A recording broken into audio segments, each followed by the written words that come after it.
your girl, Rack Famous Star, aka Raquel. So, this is episode 10, and I felt like they gave us more this time, but I mean, we get to watch it tomorrow, so I can't complaining. Or I'm not complaining. I guess I am. Alright, before I was trying to put actual clothes on for you guys, but I'm trying to clean my classroom and do a whole bunch of stuff right now.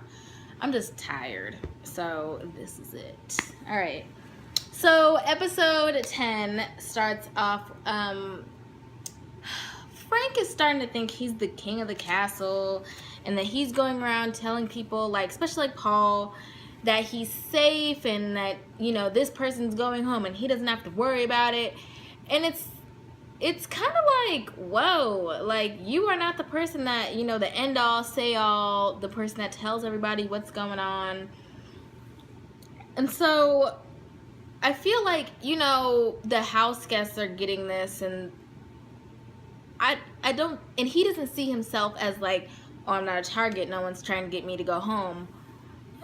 Well, they are, but it's kind of hard to get you out if you are safe in winning the roadkill competition. He needs to stop telling people that he won if he wants to protect his game, because if he keeps telling people, then more people's feelings are going to be hurt when they find out that they are up.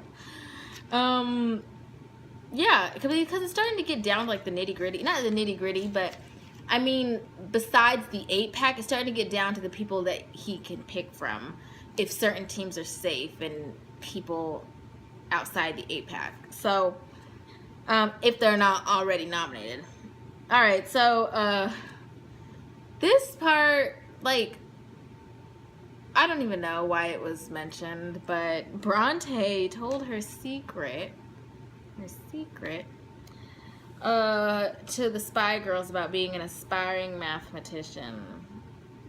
I was just like, what? Y'all gave us 3 minutes for that?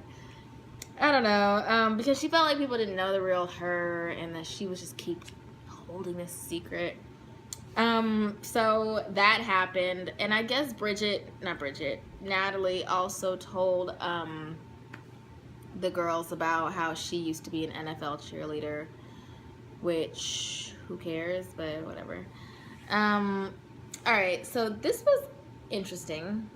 James led Natalie, they were on the phone. I think Natalie was in the HOH room and James was in the London room, and they were talking on the phone. And he led Natalie to guess that Frank was the roadkill winner, and that, he kind of told her that don't worry, because whoever the roadkill nominee is safe because Tiffany's the target. He also tells her that if Bronte comes down, that Natalie will most likely be the replacement nominee. And he warns her not to tell Bridget, because Bridget will most likely tell Frank. And if it gets back that somebody told, then James is probably on his way out. Especially if it gets back that James is the one that told. So, you know what? Sometimes I like it that BB included this, because sometimes, let me know if you feel this way. Sometimes I get so caught up in the competitions and who's being put up and who's HOH and all of these decisions that have to be made, that you forget the downtime and the talking and the conversation that has to happen between the competitions and the vetoes and all that stuff. You forget about what has to happen for these things to take place. They don't just all of a sudden right there, oh, I want to put up this person. No, a lot of strategizing goes into it. So I commend them for really highlighting that this episode. Seemed like there was a lot more strategizing and not just stupidity. Alright, so the veto competition was called Veto-licious. The players were, of course, Bridget, Paul, Tiffany, and Bronte, because my hand's way out here. You cannot see that. Sorry, the 4 of them. Bridget pulled Bronte's name, and Bronte ended up picking Natalie. And Frank had previously told her like, hey, if you pick me, and if I win it, I'll take you down. And it's kind of like, well, if you take her down, then you could just put up Natalie, like to try to build trust. And who's to say Frank would even really use it? I mean, I think he might have because he has control of who he puts up. So, and then also Polly gets picked. So, good little cast. And then Davon was the host. So this, I don't remember if my memory is this long. But the competition was called Vetolicious. It was one of those memory competitions where, oh my gosh, I would have sucked at this. But the ingredients like popped up on the screen and they were like fiery, tender, spicy, sugar, like they had names like that. And they would pop up on the screen and then there'd be a question about it. And it'd be like, what was the middle ingredient? What was the first ingredient? What was this? Which ingredient was the one that began with the F or something like that.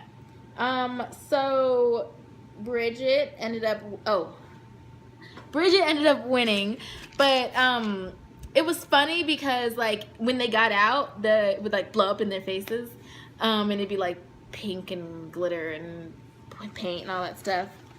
Yeah, so if they were wrong, that happened. I'm sorry, I'm so out of order. You see why I would be so terrible about this competition.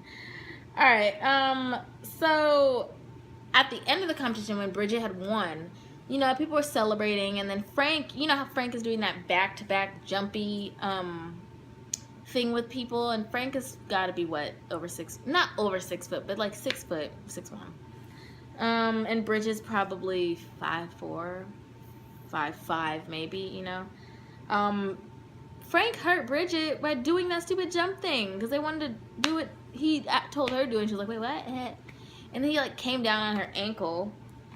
So now she's on like, I think she just sprained her ankle. There's no like cast or anything on it, but I think she just sprained it, and she's probably on that for like a few weeks, which kind of sucks because then you can't play in like the upcoming, well, you could play if it's like a sitting or if it's not a lot of pressure on your ankle, but whatever. Hopefully she's able to, or like her team can kind of help her out. All right, Bronte went down, and she figured like if Natalie knows something, then James must have told her, so Bronte, which I commend Bronte for thinking that. Then what was I gonna say? Oh, Bronte tried to ask James if he knew anything about the roadkill, and he was kind of like dodging the question because he knows if something gets out and he said it, that he would be in serious trouble. So he was really avoiding the question. And Bronte kind of was just like, okay, no worries, if you want to talk, I don't know. All right, let's just move on. So there was an Outback dinner. So I'm not sure. I'm pretty sure it's because Bridget won the veto competition, but I'm not sure if that is it or because her HOH. But Bridget got to pick another team along with Category 4 to go to the dinner, and she chose Big Sister.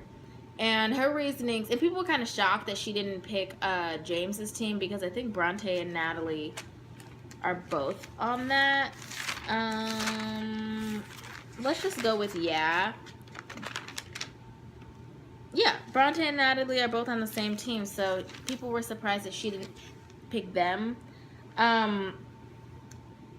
So her reasonings were because it was Zakia's birthday, and that Frank and Davon have been like getting into it, and this might be a good little bonding activity for them, blah blah blah. The dinner looked fun. It looked like they had a good time. They ate, delicious foods. So let's go on to Bridget laying down in the bed with Frank. Like, not just like laying down, like chillaxing, all cool, She was like laying down on his chest with her arm, like if it was your man, basically. And Bridget supposedly has a boyfriend, I can see Bridget like falling for Frank. because she's a fan, you know, and she like is eating up everything he says. So this is the time that Frank decides to tell her that he won the roadkill competition to put a Bronte, and then Bridget kind of takes over and it's like, oh, did you put her up because you knew she wasn't gonna go home? And Frank's like, yeah. And all of a sudden he's like, oh my gosh, I can't believe you're such a comp beast. Like, instead of being mad like she said she was gonna be in her little videos, she is just like beefing him up. So, and then he also tells her that he won the first week's competition to put her up, and she's like, oh my gosh, you're a beast. The Spy Girl should totally trust you. Really, Bridget?